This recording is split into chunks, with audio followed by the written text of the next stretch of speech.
I remember the day I first noticed something was wrong. I was 7 years old, sitting at my grandmother's kitchen table, the summer sun streaming through lace curtains that had yellowed with age. The house smelled of cinnamon and cloves, a scent that followed my grandmother everywhere. I was leafing through a dusty photo album I'd found in the attic, fascinated by the black and white images of people who shared my eyes, my nose, my smile. "Who's this, Grandma?" I asked, pointing to a man standing next to my grandfather in a faded photograph.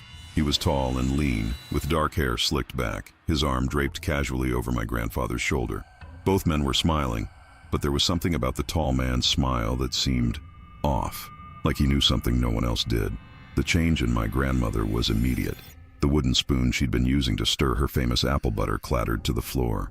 When she turned to look at me, her face had drained of all color, her hands trembling as she rushed across the room and slammed the album shut. "We don't speak of him," she said, her voice barely above a whisper. "We don't say his name, ever." She took the album from me and tucked it under her arm, her eyes darting to the windows as if checking to see if someone might be watching. "Promise me, Eleanor. Promise me you'll never speak of him." I nodded, too frightened by her reaction to do anything else. "I promise, Grandma." That was the first time I realized my family had secrets, dark ones. Growing up in Millbrook was like growing up in any small town in New England. Everyone knew everyone's business, or at least they thought they did. Our town had a population of just under 2,000 people, most of whom could trace their family lineage back to the original settlers.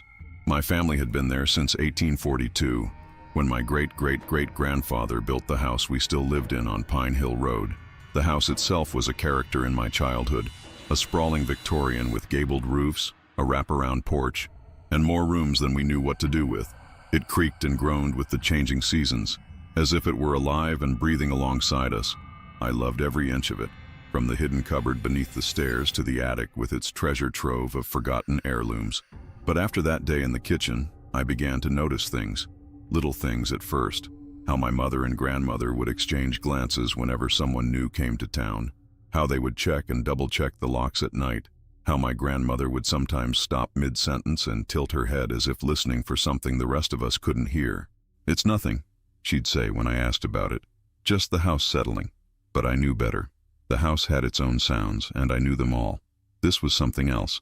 As I grew older, I became more aware of the gaps in our family history, the missing pieces that no one would talk about.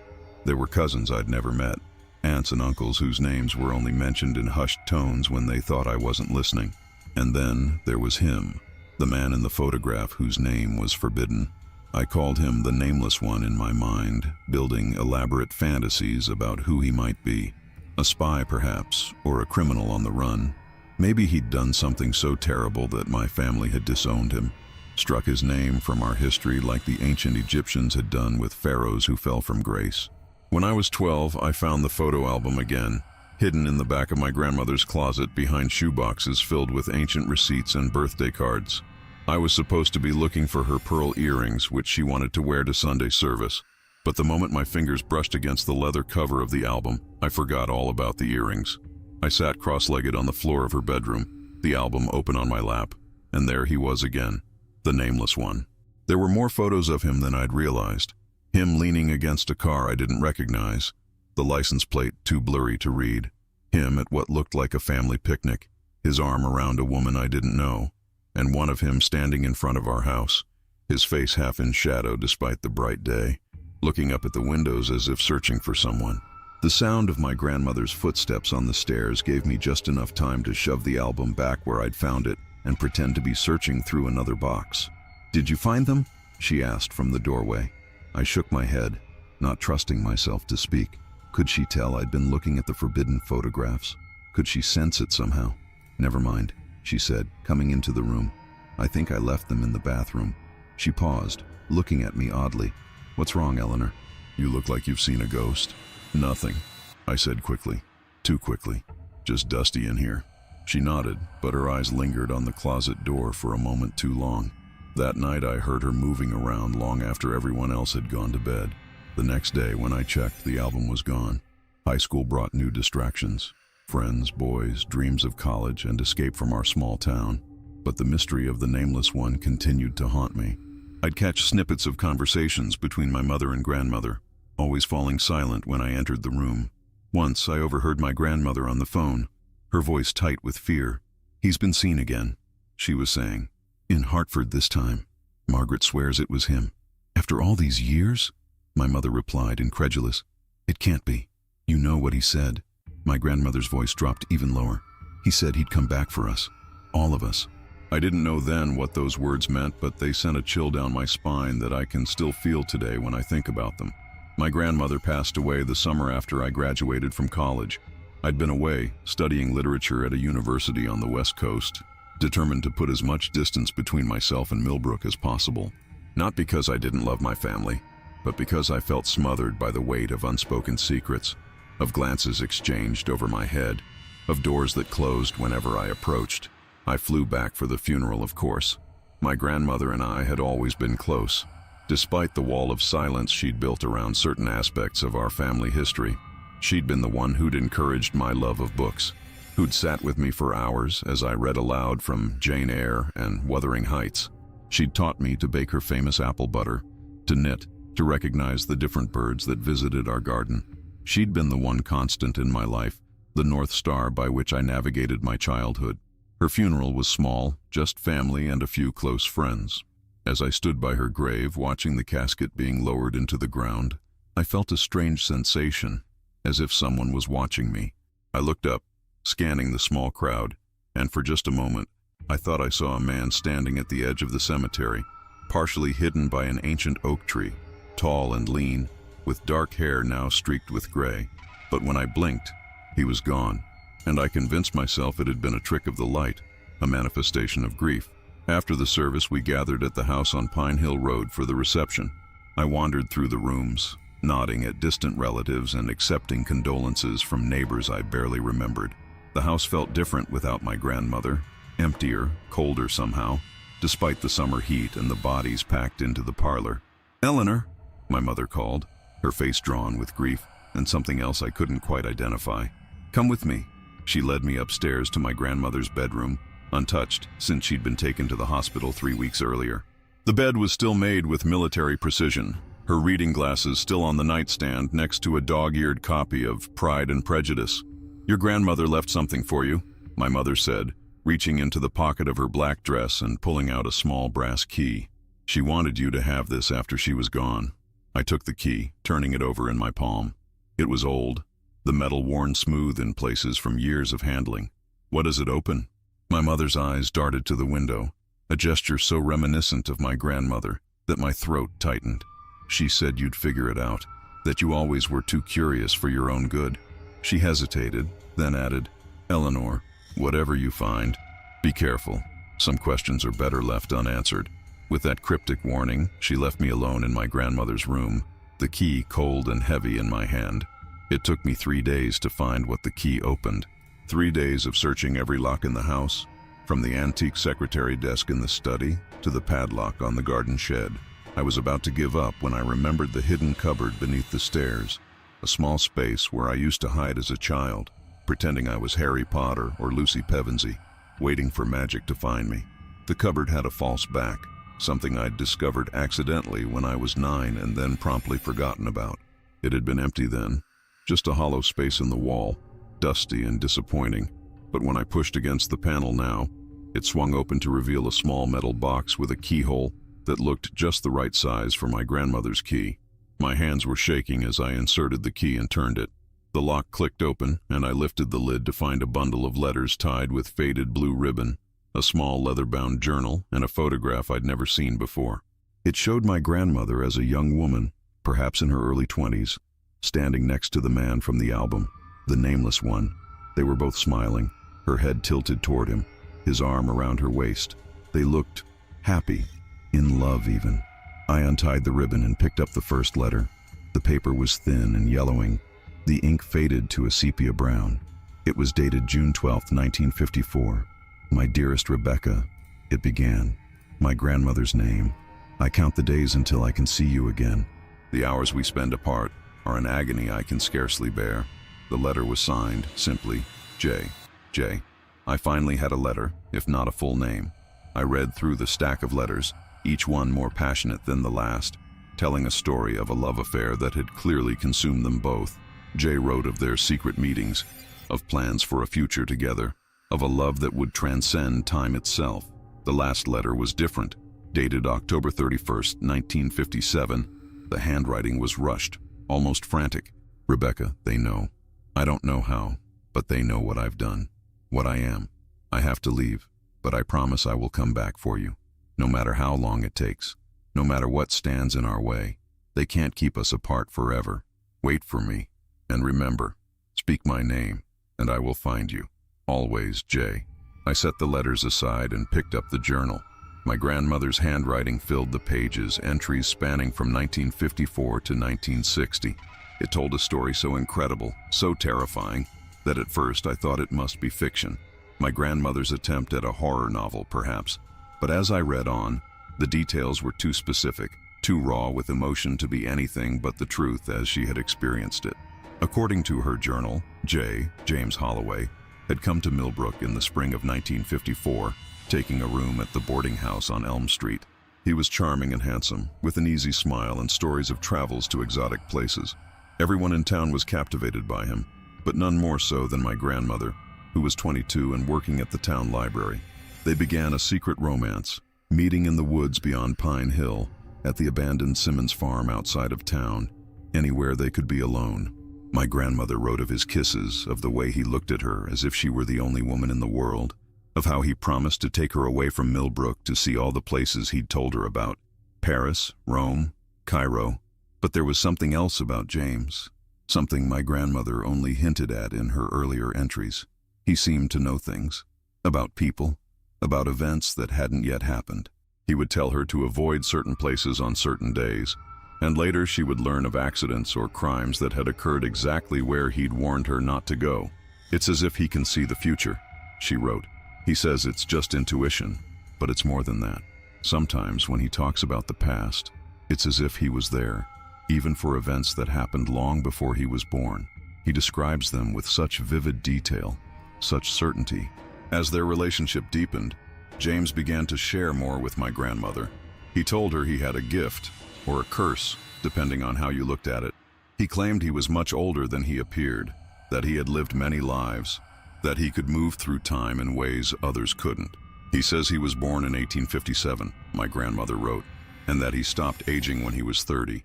He showed me a photograph of himself from 1887, standing in front of a building in London that no longer exists.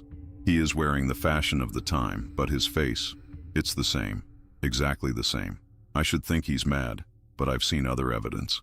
He knows too much, remembers too much, and sometimes when I look into his eyes, I see the weight of centuries there.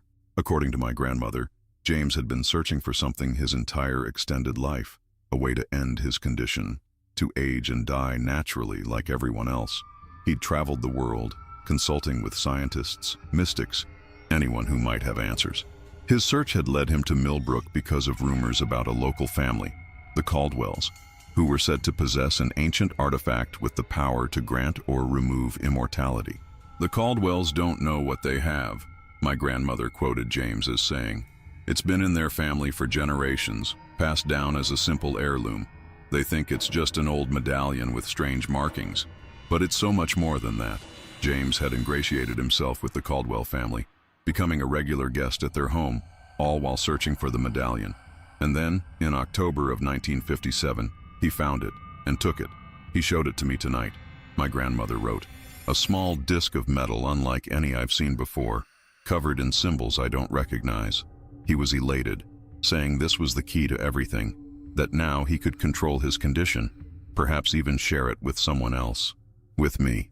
But the Caldwells had discovered the theft, and they knew more about the medallion than James had given them credit for. They knew what it could do, and they knew what James was. They'd been protecting the medallion for centuries from people exactly like him. The next entry in my grandmother's journal was dated 3 weeks later, and her handwriting had changed, shaky, uneven, as if written by someone in the grip of terror. He came to me last night, bloody and desperate. The Caldwells had caught up with him at the edge of town. They had weapons, not guns or knives, but something else, something that could hurt even him. He was wounded in a way I've never seen before, his skin turning gray and papery around the wound, as if he were aging rapidly just in that one spot. James had escaped, barely, and come to my grandmother for help. She'd hidden him in the attic of her parents' house, this house, and tended to his wound as best she could. For 3 days and nights, he hovered between life and death, the strange aging effect spreading slowly from the wound on his arm. "He's afraid," she wrote. "For the first time since I've known him, James is truly afraid. He says if the aging spreads to his heart, he will die. Not just this body, but his consciousness, his soul, everything. It will be a true and final death." On the third night, James had recovered enough to move. He told my grandmother he had to leave, to get as far from Millbrook and the Caldwells as possible while he healed completely. He asked me to go with him, my grandmother wrote, to take the medallion and run. He says with it, he could make me like him, ageless, timeless. We could be together forever, watching the centuries pass like seasons. Part of me wants to say yes, to leave this small town behind and experience eternity with the man I love. But another part of me is afraid, not of living forever, but of what James might become. There's a hunger in him now that wasn't there before, a desperation that frightens me. In the end, my grandmother had refused. James had left alone, taking the medallion with him, but not before making a promise, or perhaps a threat.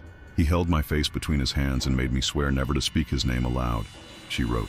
"He said names have power, especially his, that if I ever spoke it, he would know, no matter where he was, no matter how much time had passed. He would feel it like a beacon calling him home, and he would come back for me." The last entry in the journal was dated January 15, 1960. "I married Thomas today. He is a good man, kind and steady. He loves me, and in time, I think I may learn to love him too. Not like I loved James, never like that, but enough for a good life, a normal life. Thomas knows nothing of what happened, and I intend to keep it that way.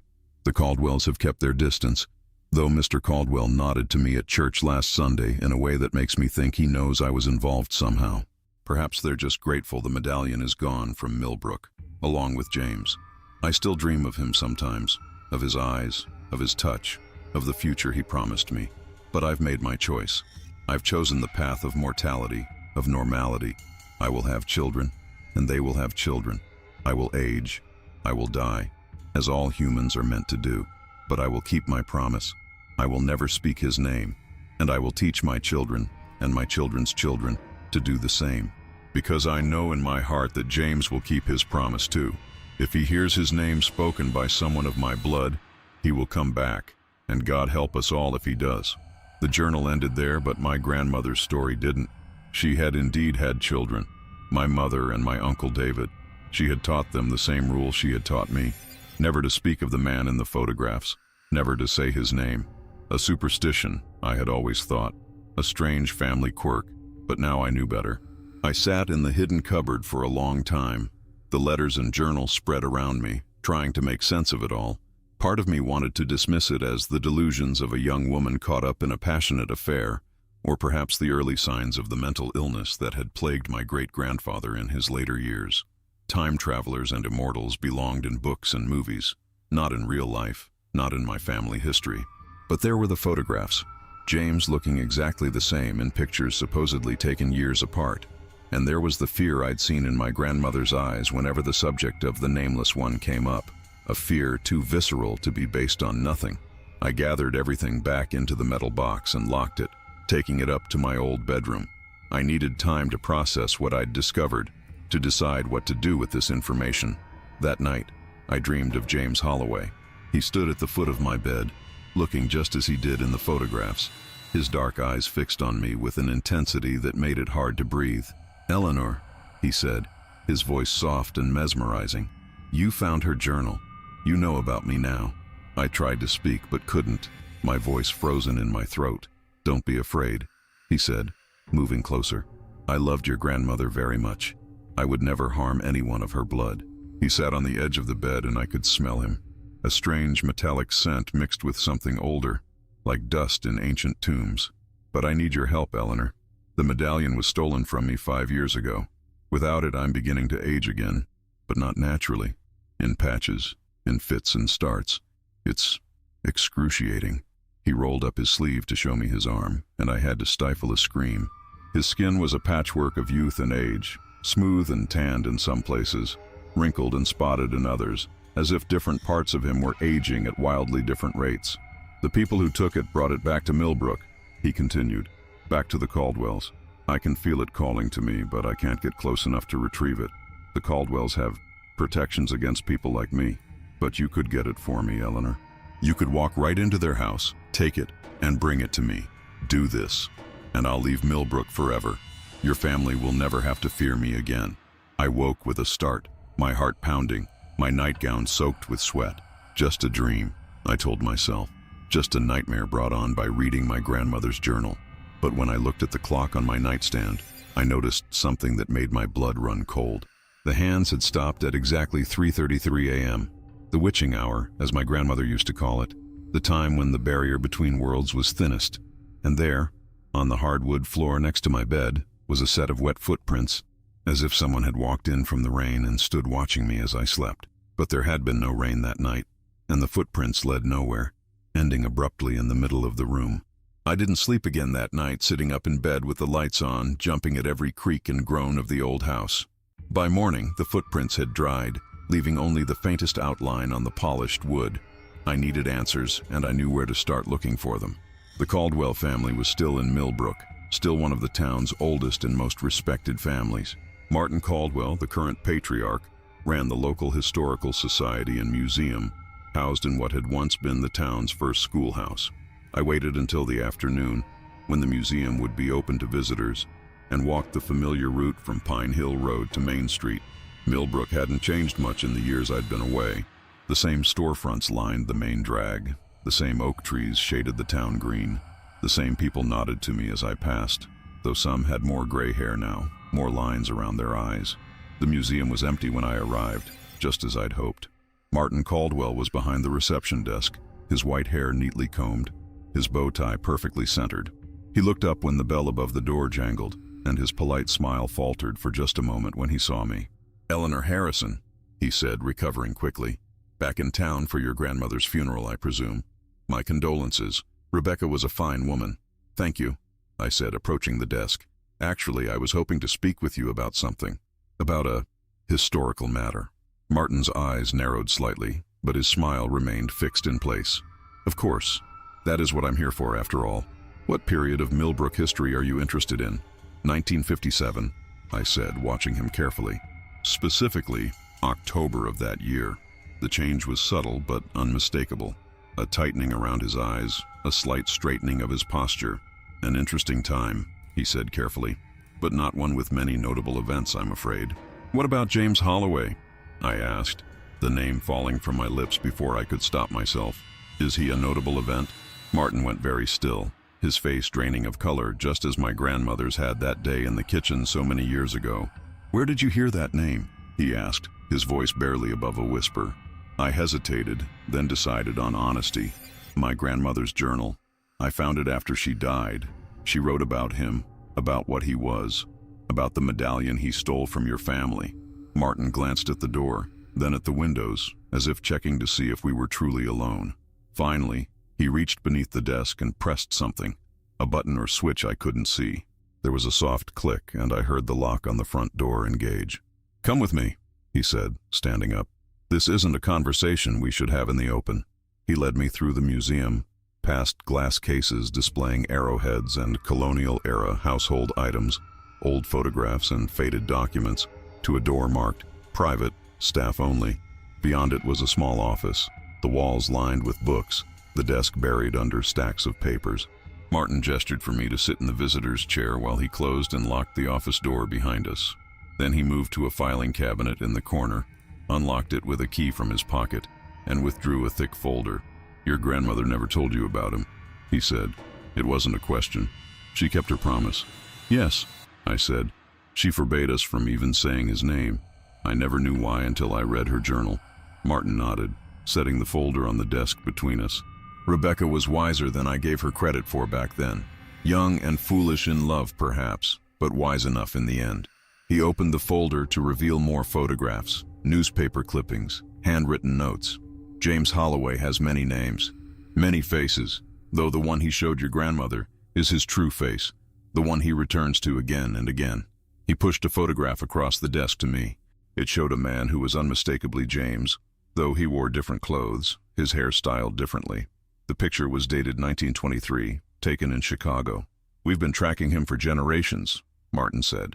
"The Caldwells have been keepers of the medallion since 1692, when my ancestor, Prudence Caldwell, took it from him the first time." He smiled grimly. He wasn't calling himself James Holloway then, of course. He was Jonathan Hawthorne, a visitor to Salem with an unusual interest in the witch trials. "So it's true?" I asked, my voice shaking slightly. "He really is immortal? A time traveler?" Martin's expression was grave. "Not exactly. Not in the way your science fiction novels might describe it. James, or whatever he calls himself, is something older, something that has existed alongside humanity for millennia, feeding on our fear, our pain, our grief. The medallion doesn't grant immortality. It binds him, controls him. Without it, he's free to drift through time and space as he pleases, taking whatever he wants, whoever he wants." "He came to me in a dream last night," I said, the words tumbling out before I could reconsider. "He said the medallion had been stolen from him, that it was back in Millbrook, with your family. He asked me to help him get it back." Martin's face hardened. "It's worse than I thought then. If he's reaching out to you, trying to manipulate you, he must be desperate." He ran a hand through his white hair, leaving it slightly disheveled. "The medallion was indeed returned to us, not 5 years ago as he claimed, but just last month. One of our family who lives in Boston found it in a pawn shop of all places. Recognized it immediately from family descriptions." "How did it end up there?" I asked. "We don't know for certain," Martin said. "But we believe James entrusted it to someone. A lover, perhaps, or someone he thought he could control, and they betrayed him. They might not have known what it was, just that it was old and possibly valuable." He reached into his shirt and pulled out a chain, revealing a small metal disc hanging from it. The medallion. It was just as my grandmother had described, about the size of a $50, made of a dull metal I couldn't identify, covered in symbols that seemed to shift and change even as I looked at them. "I haven't let it out of my sight since it was returned to us," Martin said, tucking it back beneath his shirt. "The protections around my home have been strengthened. James can't get to it no matter how much he might want to, but he can get to you, Eleanor. You're vulnerable because of your connection to your grandmother, because of your blood. What does he want with it?" I asked. "My grandmother's journal said he was looking for a way to end his condition, to become mortal again." Martin laughed, a harsh, bitter sound. "Is that what he told her?" "No, Eleanor. James doesn't want to end his condition. He wants to enhance it. The medallion doesn't just bind him. It's the source of his power. With it, he can control when and where he travels. Without it, he's adrift, pulled by currents he can't fully control. He's weaker without it, more vulnerable. That's why he wants it back." I thought of the patchwork aging I'd seen on his arm in my dream, the desperation in his voice. "He's afraid," I said. "Good," Martin replied firmly. "He should be. The medallion is killing him slowly but surely. Each time it changes hands, each time it's lost and found again, his connection to it weakens. Eventually, it will sever completely, and when that happens, he'll die." I finished for him. "A true and final death, as he told my grandmother." Martin nodded. "Exactly, and he knows it. That's why he's reaching out to you now, trying to use your grandmother's memory, your family connection, to manipulate you into helping him." "But why didn't he come back for her?" I asked. "For my grandmother. She was afraid of him her entire life, afraid he would return if his name was spoken. But he never did, not until now, not until she was gone." Martin's expression softened slightly. "I can't say for certain. Perhaps he did love her in his way. Perhaps he wanted to give her the normal life she'd chosen, or perhaps he simply couldn't. The medallion was lost to him for many years after he left Millbrook. His powers diminished. By the time he found it again, your grandmother was married, had children. She was no longer the young woman he'd known." He closed the folder and returned it to the filing cabinet, locking it securely. "What I can tell you with certainty is that James Holloway is dangerous, not just to you or to me, but to everyone in Millbrook. If he regains the medallion, if his full power is restored, there's no telling what he might do, what chaos he might unleash." "What do I do?" I asked, feeling suddenly very small, very out of my depth. "If he comes to me again, if he tries to use me to get to the medallion." "You resist," Martin said simply. "You remember that he is a manipulator, a deceiver.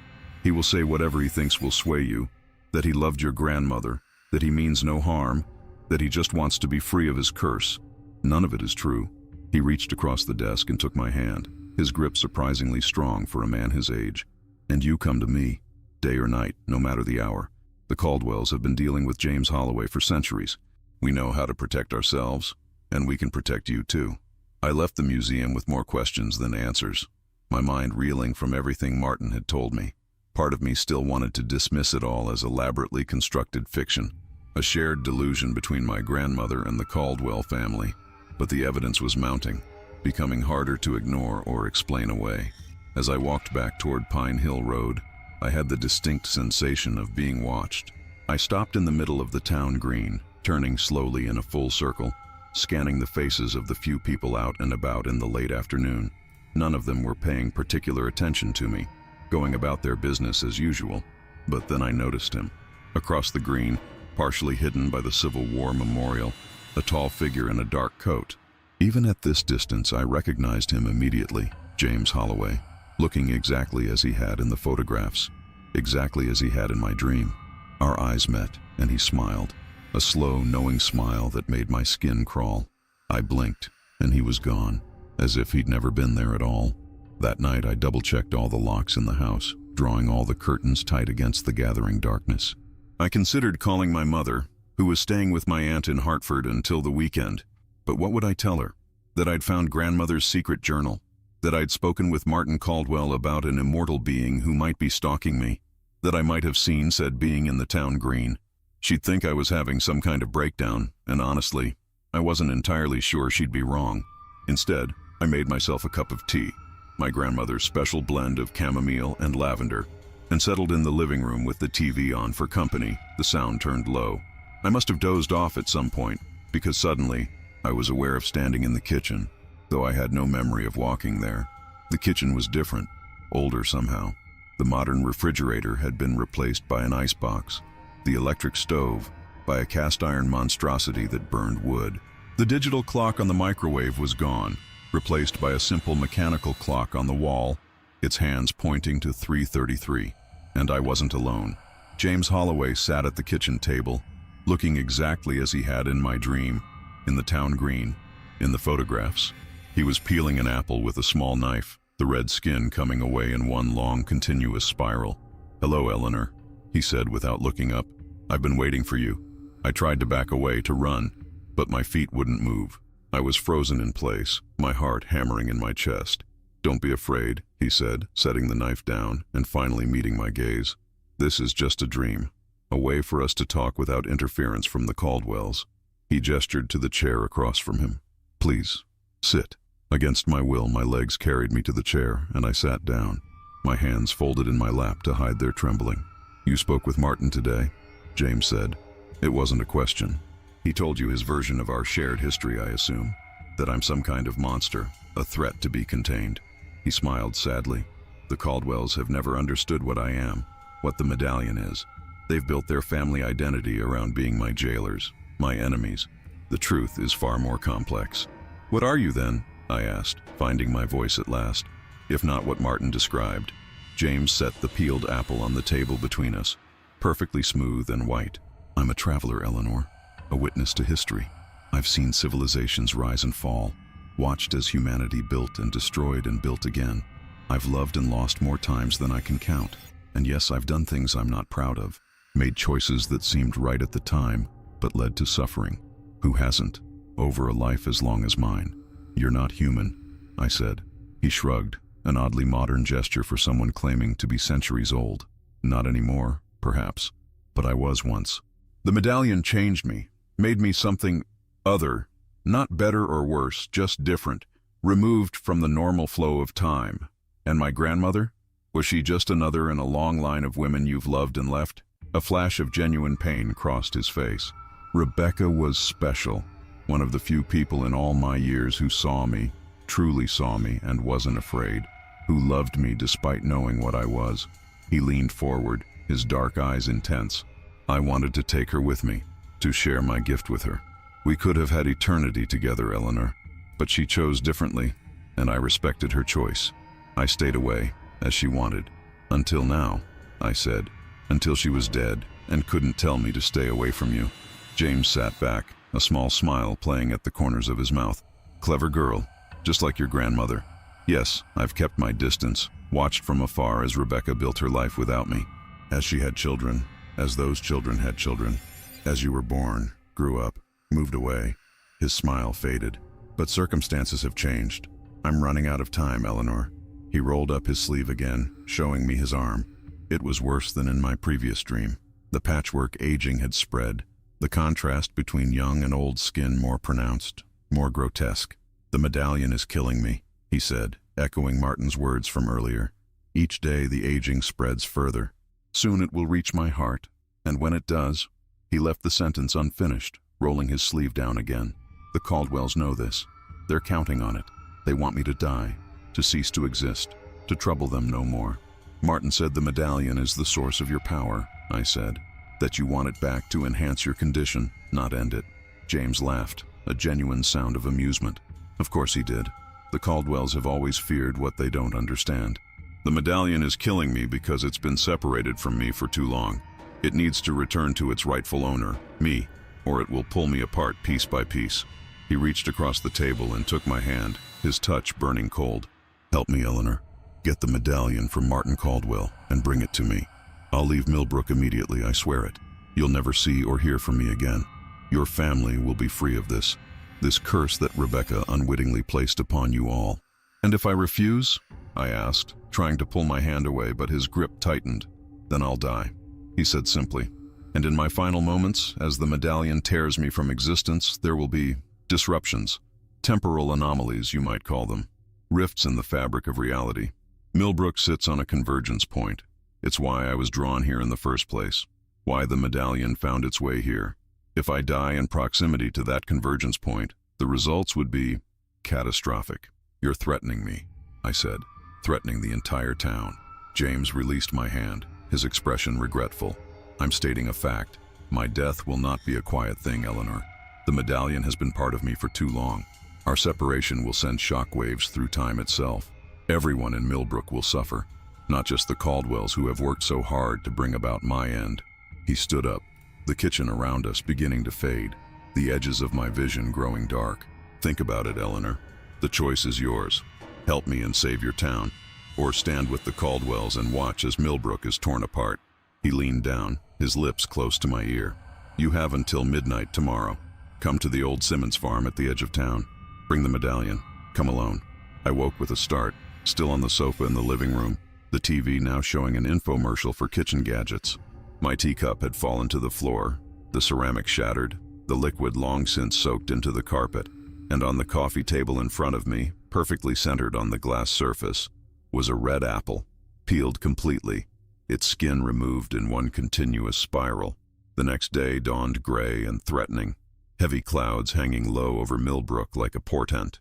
I hadn't slept again after waking from the dream, spending the remaining hours until dawn researching everything I could find about temporal anomalies, convergence points, rifts in reality, anything that might help me understand what James had described, what might happen if he died. Most of what I found was theoretical physics far beyond my comprehension, science fiction stories, conspiracy theories. Nothing concrete, nothing that told me whether James was telling the truth or spinning another manipulation. By mid-morning, I knew I needed to speak with Martin Caldwell again. If anyone could verify or debunk James's claims, it would be him. I pulled on a raincoat against the drizzle that had started to fall and made my way back to the Historical Society. The museum was busier today. A small group of elementary school children on a field trip, a couple of tourists examining the display of Native American artifacts, an elderly man I vaguely recognized as one of my grandmother's bridge partners, reading a plaque about the town's founding. Martin wasn't at the reception desk. Instead, a young woman I didn't know smiled politely at me. "Can I help you?" "I'm looking for Martin Caldwell," I said. "Is he in today?" "Mr. Caldwell called in sick this morning," she said. "First time in the 3 years I've worked here. He's usually so reliable." A chill ran down my spine that had nothing to do with the damp weather outside. "Do you know where he lives?" "It's important that I speak with him." The receptionist hesitated, clearly weighing the propriety of giving out her boss's address against the urgency in my voice. "Are you a friend of his?" "Family friend," I said, which wasn't entirely a lie. "Eleanor Harrison." My grandmother was Rebecca Harrison. Recognition dawned in her eyes. "Oh, Mrs. Harrison from Pine Hill Road. I'm so sorry for your loss. Mr. Caldwell mentioned she'd passed." She lowered her voice. "He lives in the old Caldwell house on Maple Street, the big white colonial with the black shutters. Number 47. But if he's sick, I'll be brief," I promised, already turning toward the door. "Thank you."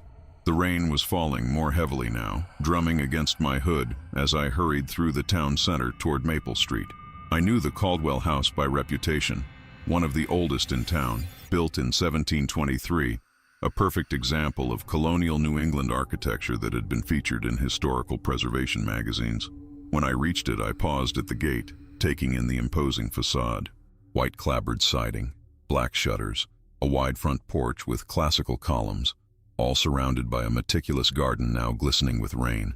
It looked exactly like what it was, the home of one of Millbrook's oldest and most respected families, preserved through generations of careful stewardship. What it didn't look like was a house with protections against immortal beings, whatever those protections might be. I pushed through the gate and walked up the flagstone path to the front door, my footsteps oddly loud in the rain-muffled silence. The brass knocker was shaped like a lion's head, worn smooth by centuries of use. I lifted it and let it fall, the sound echoing through the house beyond. No answer. I knocked again, louder this time, and pressed my ear to the door. Nothing. No footsteps, no voices, no sounds of movement within. "Martin?" I called, trying the doorknob. Locked, as expected. "Martin, it's Eleanor Harrison. I need to talk to you. It's about James Holloway." Still nothing. I stepped back, looking up at the windows. All the curtains were drawn, no lights visible behind them despite the gloom of the rainy day. The house had a closed, shuttered feel to it, as if it had been battened down against a coming storm. I circled around to the back, rain plastering my hair to my face despite the hood of my raincoat. The backyard was as well kept as the front, with an herb garden, a small pond, and a detached garage. The back door was locked too, and the windows here were similarly curtained.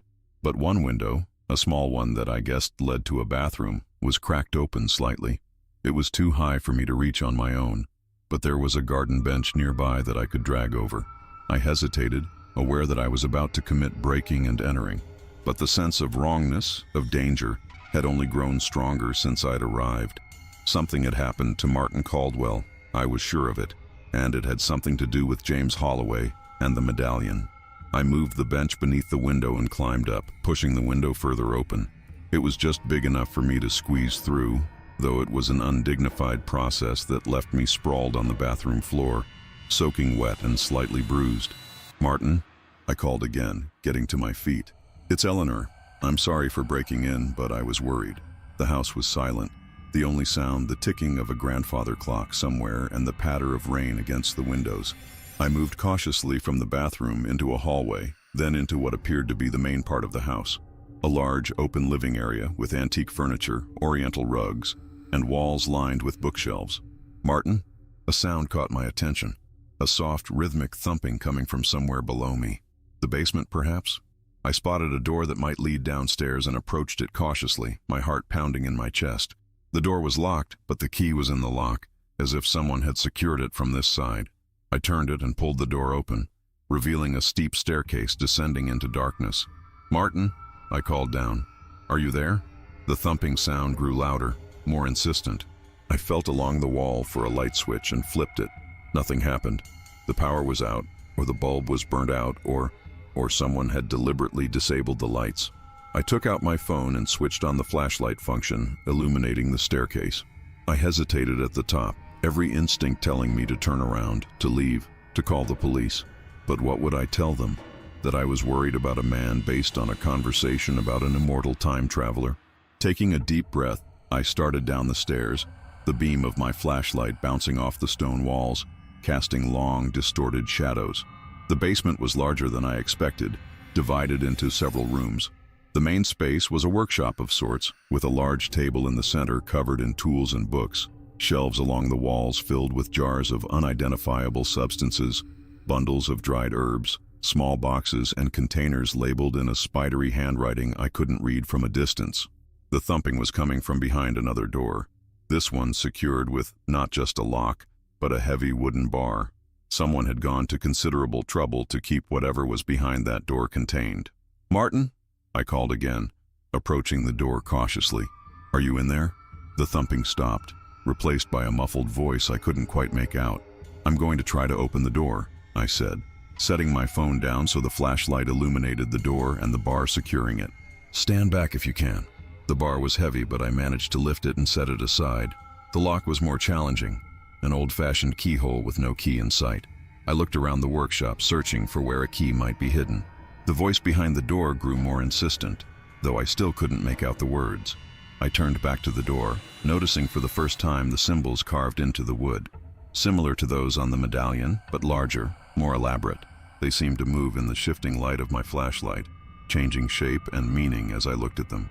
A glint of metal caught my eye. A key, hanging on a hook partially hidden behind a shelf, well out of direct line of sight from the door. I retrieved it and returned to the door, my hand shaking slightly as I inserted it into the lock. "I'm unlocking the door," I called. "I'll have you out in a minute." The lock turned with a heavy click and I pulled the door open, my flashlight illuminating the space beyond. It was a small room, more a cell than anything else, with stone walls and no windows. In the center, tied to a chair with what looked like ordinary rope, was Martin Caldwell. His white hair was disheveled, his bow tie gone, his usually immaculate shirt stained and torn. A gag had been tied around his mouth, which explained the muffled quality of his voice. But it was his eyes that caught and held my attention, wide with terror, not relief, as he saw me standing in the doorway. He was shaking his head violently, trying to speak around the gag. "Martin," I said, rushing forward to untie him. "What happened? Who did this to you?"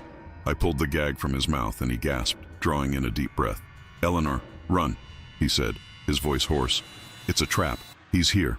Before I could react, before I could even fully process his words, a hand clamped down on my shoulder from behind, spinning me around. James Holloway stood there, his dark eyes gleaming in the beam of my flashlight, a smile on his lips that didn't reach those eyes. "Hello, Eleanor," he said. "How kind of you to join us." He was different from how he'd appeared in my dreams, in the photographs, in the town green. His face was the same, but there was something wrong with it. Patches of skin that were too tight, too young, next to areas that were wrinkled and aged. The effect was deeply unsettling, like looking at a poorly made mask. "What have you done to him?" I demanded, trying to sound braver than I felt. "Nothing permanent," James said, his grip on my shoulder tightening painfully. "Martin and I were just having a little chat about the whereabouts of something that belongs to me." His gaze dropped to Martin's chest, where the chain that had held the medallion was now conspicuously absent. "He's been uncooperative so far, but I think with you here, he might be more willing to share." "Don't tell him anything, Eleanor," Martin said from behind me. "No matter what he does." James's smile widened, revealing teeth that were too white, too perfect in his deteriorating face. "So noble, Martin. So willing to suffer for your family's sacred duty." He pushed me aside and stepped into the cell, towering over the bound man. "But are you willing to let Eleanor suffer too? Are you willing to sacrifice her, as your ancestors were willing to sacrifice Rebecca?" "What is he talking about?" I asked, looking from James to Martin. "What about my grandmother?" Martin's expression was grim. "He's trying to manipulate you, Eleanor, to turn you against me, against my family. Don't listen to him." "Tell her, Martin," James insisted, his voice dropping to a dangerous purr. "Tell her what your grandfather told Rebecca when she came to him for help after I was wounded. Tell her what choice he offered her." "It doesn't matter now," Martin said, looking away. "It was a different time, different circumstances." "It matters to me," I said, stepping back into the cell, careful to keep my distance from James. "What choice, Martin? What did your grandfather tell my grandmother?" Martin sighed, seeming to age years in an instant. "My grandfather told Rebecca that the only way to end James's threat permanently was to use her as bait, to lure him in with the promise of taking her with him, away from Millbrook, and then, when he was vulnerable, to use a weapon the family had developed, the same weapon that had wounded him initially, a weapon that would have killed her too," James added softly. "A weapon that affects not just me, but anyone connected to me through blood or deeper bonds. Your grandmother would have died in agony, Eleanor, and Martin's grandfather knew it." I looked at Martin, hoping to see denial in his eyes, but he wouldn't meet my gaze. "Is that true?" I asked. "It was deemed an acceptable sacrifice," Martin said stiffly. One life to end a threat that had persisted for centuries, that had claimed dozens of lives over the years. But she refused, James said, a note of pride in his voice. She wouldn't betray me, wouldn't be used as a weapon against me. So she made a different choice. She chose a normal life, a family, but she made all of you promise never to speak my name, never to call me back to Millbrook, back to danger. She chose to let you escape with the medallion, Martin said bitterly, to continue your existence at the expense of who knows how many others. The medallion is killing him now, I said, remembering what both of them had told me. That's why he's back. That's why he looks like this. I gestured to James's patchwork face, his deteriorating body. Yes, Martin acknowledged. And if we simply wait, if we do nothing, he will die. A final death as he fears. The threat will be ended without bloodshed, without sacrifice, except for the temporal disruption that will follow, I said, watching Martin's face carefully. The catastrophic effects on Millbrook when he dies in proximity to the convergence point. A flash of something, concern, fear, crossed Martin's face, too quickly to be sure. He told you that, did he? Another manipulation, Eleanor. There is no convergence point, no risk of temporal disruption, just the desperate lies of a creature facing extinction. James laughed, the sound echoing off the stone walls of the cell. Oh, Martin. Still clinging to the narrow understanding your family has passed down for generations, still denying what's right in front of you. He turned to me. Ask him about the anomalies, Eleanor. Ask him about the reports he's been collecting. Missing time, objects appearing and disappearing, people seeing things that couldn't possibly be there.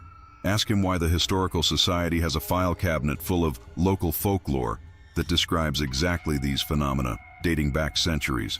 I looked at Martin, whose expression had grown increasingly uncomfortable. Is that true? Have there been anomalies? Minor occurrences? Martin admitted reluctantly. Nothing that can't be explained by more mundane means.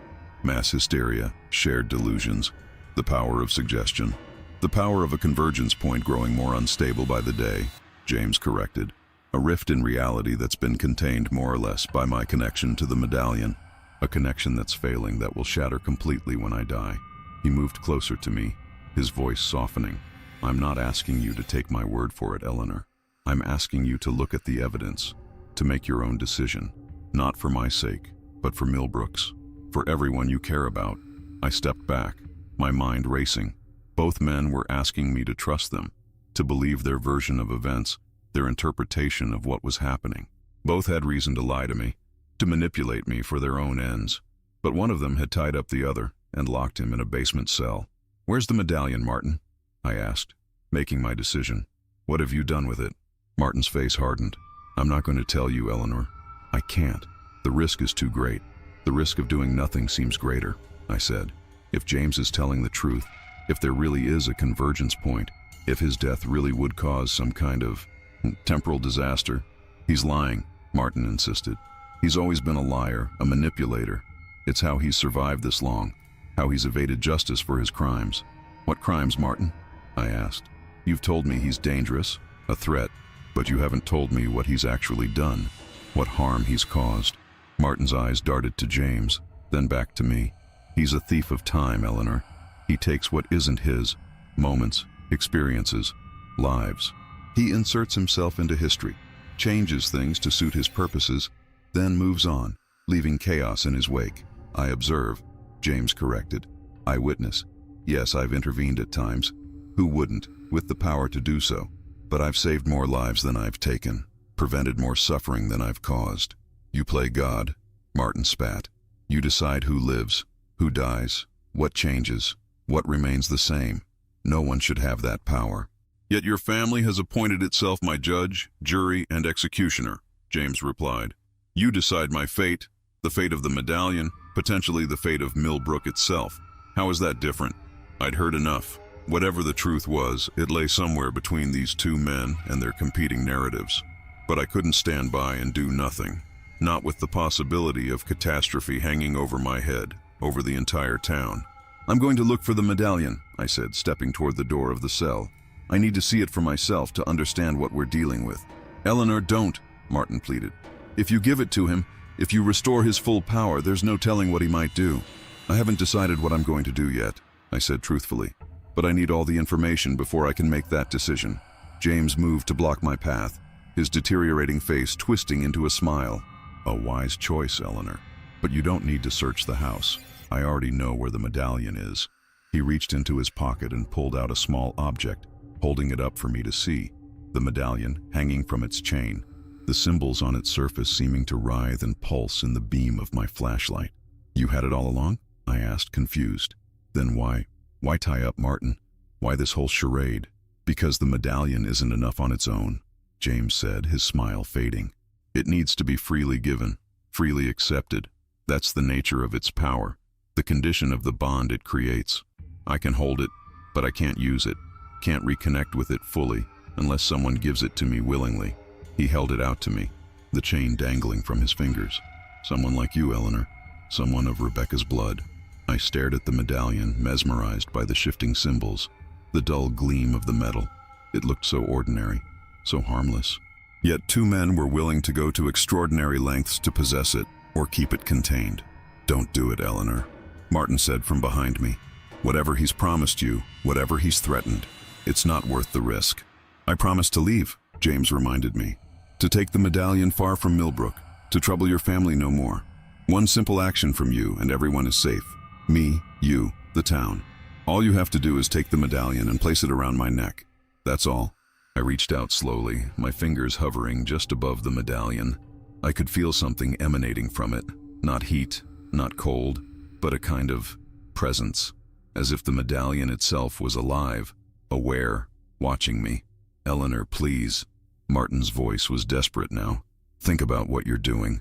I looked at James, at his patchwork face, his eyes that had seen centuries pass, that had witnessed history unfold in real time.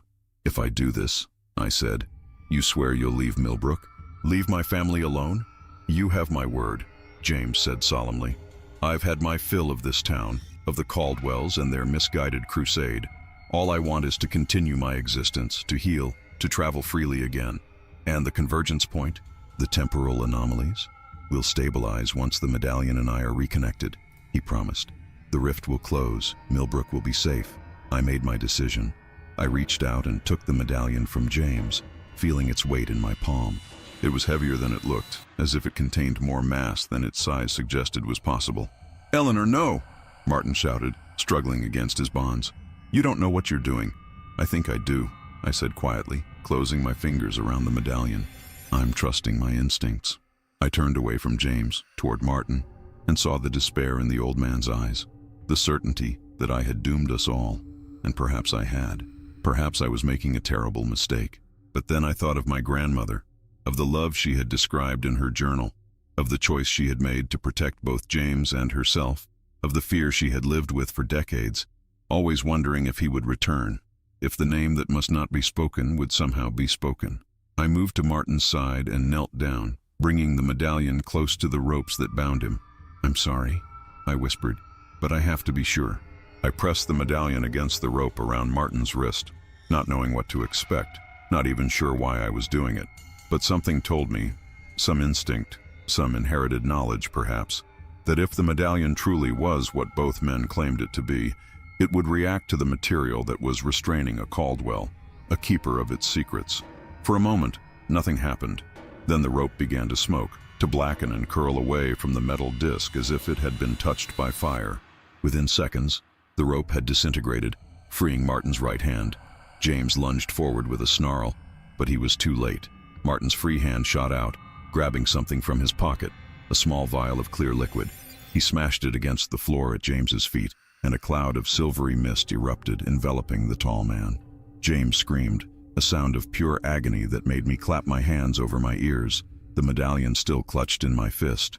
He staggered back, out of the cell, collapsing against the workshop table, his body convulsing as the mist swirled around him. "What did you do?" I shouted at Martin, helping him untie his other hand. "What was that?" "A countermeasure," Martin said grimly, freeing himself from the rest of the ropes. "It won't kill him, but it will weaken him, slow him down." He grabbed my arm. "We need to go now. The effect won't last long." We ran for the stairs, Martin moving with surprising speed for a man his age. Behind us, James's screams had subsided to whimpers, but I could hear him moving, dragging himself across the floor of the workshop. "Wait," I said as we reached the bottom of the stairs. "The medallion. We can't leave it." I opened my hand, revealing the medallion still clutched in my palm. Martin's eyes widened. "You didn't give it to him," he said, disbelieving. "You had the chance, but you didn't." "I needed to be sure," I said. "I needed to know who was telling the truth." Martin looked back toward the workshop, where the sounds of movement were growing stronger, more coordinated. "We'll discuss this upstairs," he said urgently. "Come on." We ran up the stairs, Martin slamming the door behind us and locking it, though we both knew it wouldn't hold James for long, not if even half of what I'd been told about him was true. "We need to leave," Martin said, already moving toward the front door. "My car is in the garage. We can go to the safe house, figure out what to do with the medallion there." "Wait," I said, not following him. "I'm not going anywhere until you tell me the truth. The whole truth, not just the parts you think I need to know." Martin paused, looking back at me. "Eleanor, we don't have time for this. James will recover from the countermeasure any minute now." "Then talk fast," I said, holding up the medallion. "What is this thing, really? What does it do? And why am I involved?" Martin sighed, running a hand through his disheveled white hair. "The medallion is older than human civilization. It fell from the sky, according to family lore, a meteorite that cooled to reveal the disk within. The symbols on it are a language no one has ever been able to translate, but they seem to respond to intent, to will. James said it binds him," I said. "That it's the source of his power, but also his weakness." "That's partially true," Martin admitted. "The medallion bound itself to him when he found it, centuries ago. It granted him the ability to move through time, to exist outside its normal flow. But it also changed him, made him dependent on it. When they're separated, he begins to come apart, as you've seen. The patchwork aging, the deterioration. And the convergence point? The temporal anomalies?" Martin hesitated, then nodded reluctantly. "Also true. Millbrook sits on what some might call a thin spot in reality, a place where the walls between different times, different possibilities, are more permeable. The medallion was drawn here because of that, and so was James. Their presence has actually stabilized the convergence point over the years, kept it from leaking, for lack of a better term. So if James dies here, if the connection between him and the medallion is permanently severed, the convergence point could rupture," Martin confirmed, "creating the kind of temporal disruption James described. Though I believe he exaggerated the scale, the danger is real." "And my grandmother? My family? Why are we involved in this?" Martin looked uncomfortable. "Rebecca was special. The medallion responded to her in a way it hadn't to anyone else in centuries. We think it's because of a genetic quirk, something in her blood that resonated with the medallion's energy. The same quirk that attracted James to her in the first place, though he probably didn't realize it consciously. And that quirk has been passed down to you, Eleanor." I looked down at the medallion in my hand, feeling that strange presence again, that sense of awareness. So when James said the medallion needed to be freely given by someone of Rebecca's blood, he was telling the truth, Martin said. The medallion responds to intent, to will. It needs to be given freely to create a proper bond, and it needs to be given by someone it recognizes, someone with the right frequency, for lack of a better term. Someone like me. "Yes," Martin said grimly. "That's why he came back now after all these years. He knew Rebecca was gone, but her bloodline continues. You're the key to restoring his connection to the medallion, to saving his life." A loud crash from downstairs made us both jump. James was free, and from the sound of it, he was angry. "We need to go," Martin said more urgently this time. "Please, Eleanor, we can continue this conversation somewhere safe." I nodded, finally convinced.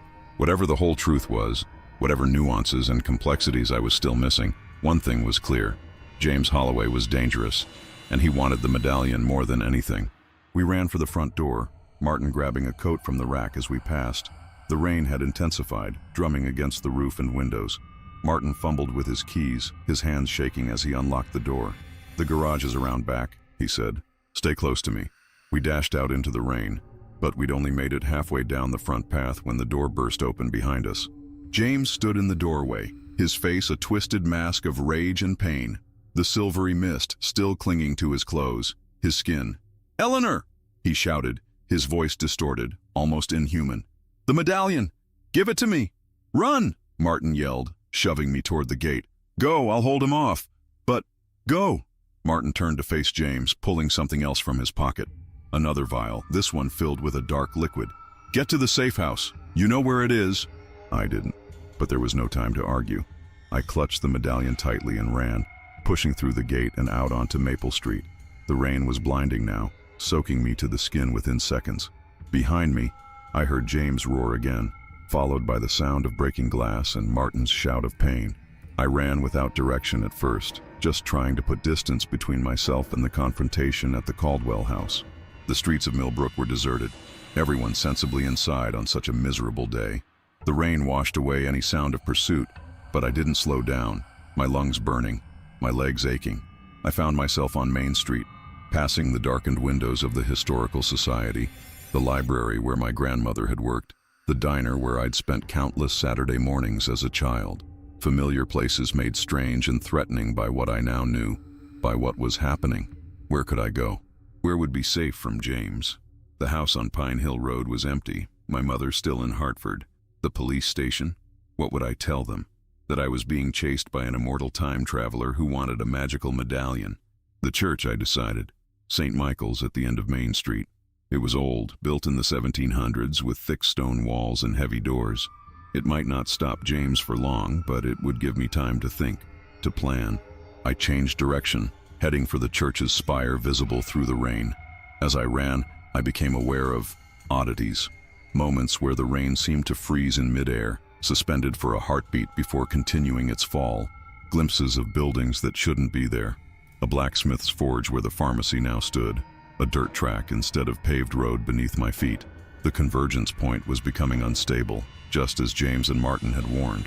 The separation between James and the medallion, the violence of their confrontation, was causing the very disruptions they had feared. I reached the church and yanked on the heavy wooden door, relieved when it opened. I slipped inside, closing it behind me, and leaned against it, gasping for breath. The church was empty, lit only by a few candles at the altar and the gray light filtering through the stained glass windows. It smelled of old wood, beeswax, and incense. Scents unchanged since my childhood, since my grandmother's childhood before that. I moved down the center aisle toward the altar, the medallion still clutched in my hand. What was I going to do? I couldn't give it to James, not after seeing his rage, his desperation. But if I didn't, if the connection between them was permanently severed, what would happen to Millbrook, to the convergence point? I reached the altar and sank onto the first pew, my wet clothes leaving a dark stain on the polished wood. I opened my hand and looked at the medallion, the symbols on its surface moving and shifting in the candlelight. "What are you?" I whispered to it. "What do you want?" To my shock, the medallion grew warm in my palm, the symbols glowing with a soft golden light. I felt a presence in my mind. Not words exactly, but impressions, images. The medallion was communicating with me, or trying to. I saw James as he had been centuries ago, young and curious, finding the medallion in a cave somewhere in Europe. I saw him change as the medallion bonded with him, saw him discover his abilities, his freedom from time's constraints. I saw his wonder turn to arrogance, his exploration turn to manipulation as he realized the power he wielded. And I saw the Caldwells, generation after generation, tracking him, studying him, developing countermeasures against him, not out of malice, as James believed, but out of fear and a sense of duty. They saw themselves as protectors, guardians against a force they didn't fully understand, but knew could be dangerous if left unchecked. I saw my grandmother, young, beautiful, in love with James despite knowing what he was. I saw her choice, her decision to live a normal life, to protect her family by forbidding them from ever speaking his name. I saw her grief, her longing, the life she might have had if she'd chosen differently. And I saw possibilities, futures branching out from this moment, from the choice I was about to make. James with the medallion, restored to his full power, traveling through time once more, sometimes benevolent, sometimes cruel, always outside the rules that governed everyone else. The Caldwells continuing their endless vigil, generation after generation. Millbrook safe for now, the convergence point stabilized, but for how long? Or James without the medallion, dying a true death, the convergence point rupturing, Millbrook torn apart by temporal anomalies, lives lost or irrevocably changed, and the medallion itself, waiting for a new bearer, a new traveler to bond with, perhaps even me, if what Martin had said about my blood, my connection to it, was true. There was a third possibility, one that neither James nor Martin had considered. A new kind of bond, a new arrangement. The medallion showed me this possibility too, though less clearly, as if it was uncertain, untested. The heavy door of the church burst open, slamming against the wall with a sound like thunder. James stood in the doorway, rain streaming from his clothes, his face more deteriorated than ever. Behind him, I caught a glimpse of Martin, limping but still pursuing, still fighting. "Eleanor," James said, his voice calmer now, controlled. "I'm sorry about what happened at the house. I lost control when I saw you hesitate, saw you turn to Martin, but I'm better now." He stepped into the church, moving slowly down the aisle toward me. "Please, just give me the medallion. Let me leave Millbrook as I promised. No one else needs to get hurt." I stood up, the medallion still warm in my hand, its glow visible now between my fingers. "You were going to hurt Martin," I said. "Maybe kill him. He's been trying to kill me for years," James replied, still advancing. "He and his family before him. Can you blame me for defending myself? You tied him up, locked him in his own basement." James smiled, an unsettling sight on his patchwork face. "A precaution. I needed time to find the medallion, to talk to you without his interference." He was halfway down the aisle now. I would have released him after we left. He was never in any real danger. "Liar!" Martin gasped from the doorway, clutching his side where a dark stain was spreading through his shirt. "He was going to kill me as soon as he had the medallion, just as he's killed others who stood in his way over the centuries." James's smile faltered. "That's not true, Eleanor. I'm not a murderer. I've lived too long, seen too much death to take life casually." He took another step toward me. "The medallion is killing me. You've seen what's happening to my body. Help me, please." I looked from James to Martin, then down at the medallion in my hand, still glowing with that soft golden light. The third possibility, the one neither of them had considered, was becoming clearer to me. "The medallion doesn't belong to either of you," I said, closing my fingers around it again. "It's not a weapon or a tool. It's alive in its way. It has its own will, its own purpose." James frowned. "What are you talking about?" "The medallion is a source of power, nothing more." "No," I said, certainty growing within me. "It's more than that. It's watching, learning. It's been doing so for centuries. Through you, through the Caldwells, through everyone who's come in contact with it." I held it up, letting them both see the glow emanating from between my fingers. "And it's been waiting for someone who could understand that, who could form a different kind of bond with it." "Eleanor," Martin warned, making his way painfully into the church. "Whatever it's showing you, whatever it's making you feel, don't trust it. The medallion manipulates. It's how it survives, how it finds new bearers when it needs to."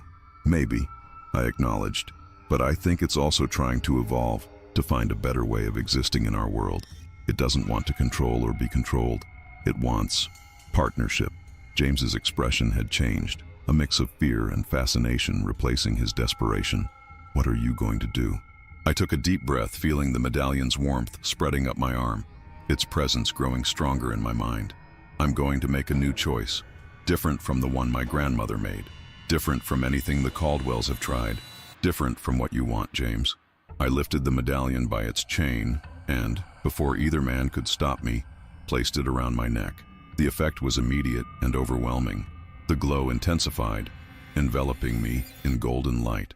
I felt the medallion's presence expand in my mind, not taking over but merging, sharing, communicating in a way that transcended words or images. I understood, suddenly and completely, what it was, what it wanted. It had come from elsewhere, a traveler between worlds as well as times, seeking understanding, connection, growth. It had found James centuries ago and bonded with him, giving him the power to move through time in exchange for experiences, for knowledge. But the bond had been imperfect, unbalanced, James taking more than he gave, the medallion unable to fully express its own will. Now it had found me, a descendant of Rebecca, carrying the genetic quirk that allowed for a clearer, more equal connection. It didn't want to control me or be controlled by me. It wanted a true partnership, a shared journey. "Eleanor?" Martin's voice seemed to come from very far away. "What's happening to you?" I looked down at my hands and saw they were glowing from within, the same golden light as the medallion. My perception was shifting, expanding. I could see the church as it was now, but also as it had been at various points in its history. Newly built in 1723, expanded in 1847, renovated in 1906, and countless services, weddings, funerals in between, all existing simultaneously in my awareness. I'm changing, I said, my voice sounding strange to my own ears, layered with echoes of other times, other possibilities, becoming something new, something neither of you anticipated. James had fallen to his knees, his deteriorating body unable to support him any longer. The medallion, he gasped. It's killing me faster now. It's letting me go. I moved toward him, feeling a strange mixture of pity and understanding. Yes, I said, your bond is breaking. But it doesn't have to be the end for you, James. I reached out and touched his forehead, the medallion guiding me, showing me what to do. The golden light flowed from my fingers into him, and I felt the medallion reclaiming something. Not his life, not his consciousness, but the part of itself that had been bound to him for centuries, the connection that had allowed him to travel through time. James gasped, his body convulsing once, then going still. For a moment, I thought he had died, but then he drew a shuddering breath, and before our eyes, his body began to change.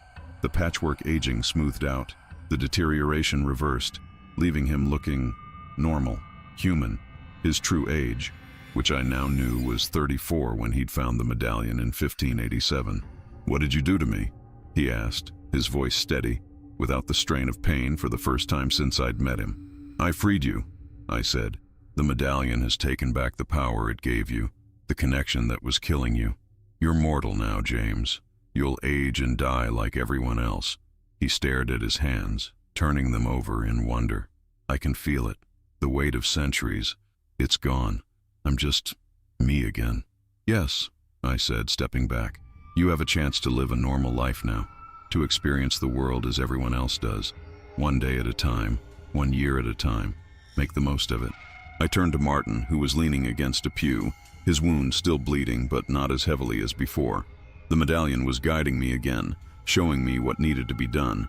"Your family's vigil is over, Martin," I said, approaching him. "The Caldwells can rest now.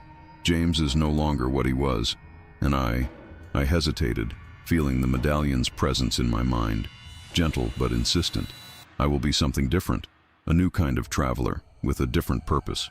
"What purpose?" Martin asked, his eyes fixed on the medallion at my throat, still glowing with golden light. "To learn, to understand, to witness, as James did, but also to heal, where possible. The medallion has shown me the convergence point, the instability it's been holding back. There are others like it around the world, thin spots in reality that need attention, that need mending." I touched Martin's side where he was wounded, and the golden light flowed again, knitting the damaged flesh, stopping the bleeding. He straightened in surprise, the pain visibly leaving his face. "How did you—" "The medallion gives as well as takes," I said. "James never fully understood that, or chose not to use that aspect of its power, but I can see it clearly now." I stepped back, letting my hand fall to my side. "I need to go soon. There are other convergence points calling for attention, other rifts that need healing." "You're leaving?" Martin asked, sounding lost. "What about your life here? Your family?" I smiled, feeling a mixture of sadness and excitement. "I'll come back. Time will work differently for me now, but I'll always return to Millbrook, to check on the convergence point if nothing else." I looked at James, who was still kneeling, still coming to terms with his new mortality. "And to make sure you're both keeping your ends of the bargain." "What bargain?" James asked, looking up at me. "You live your life, James, quietly, normally, making amends where you can for the chaos you've caused. And you, Martin, you and your family let him live that life in peace. The vendetta ends today." Both men nodded slowly, seemingly caught up in the strange calm that had settled over the church, the sense of an ending and a beginning woven together. I felt the medallion pulse against my skin, its warmth intensifying. It was time to go. There were other places that needed me, other times I needed to see. "I have to leave now," I said, backing toward the altar. "But I'll return. This isn't goodbye, not really." "Eleanor, wait," Martin said, stepping forward. "At least let us tell your mother what happened, where you've gone." I shook my head. "I'll tell her myself when the time is right. For now, just say I needed some time away, to process grandmother's death, to figure out what's next for me." I smiled. It's not even a lie, really. The golden light was growing brighter, enveloping me more completely. I could feel the medallion's eagerness, its readiness to show me what it knew, what it had seen, what it could do. "Eleanor," James called, standing up at last. "Be careful. The medallion, it has its own agenda. It always has." "I know," I said, the light now so bright I could barely see them. "But so do I. And together, we might just do some good in the world." The light flared one final time, and then I was gone from the church, from Millbrook, from that moment in time. The medallion and I together, embarking on a journey neither of us could have imagined before that rainy day when I discovered my grandmother's journal, when I finally understood why she had forbidden us from saying his name. Not out of fear for herself, not even out of fear for us, but out of hope. Hope that someday, someone would make a different choice, would find a better way, as I had done, as I would continue to do, across time, across worlds, healing rifts, witnessing history, learning, growing, understanding, my grandmother's granddaughter, the medallion's partner, a new kind of traveler. And someday, when I'd seen enough, learned enough, done enough, I would return to Millbrook one last time, to the house on Pine Hill Road, to my family, to whatever family I might someday have of my own. But that's a story for another time.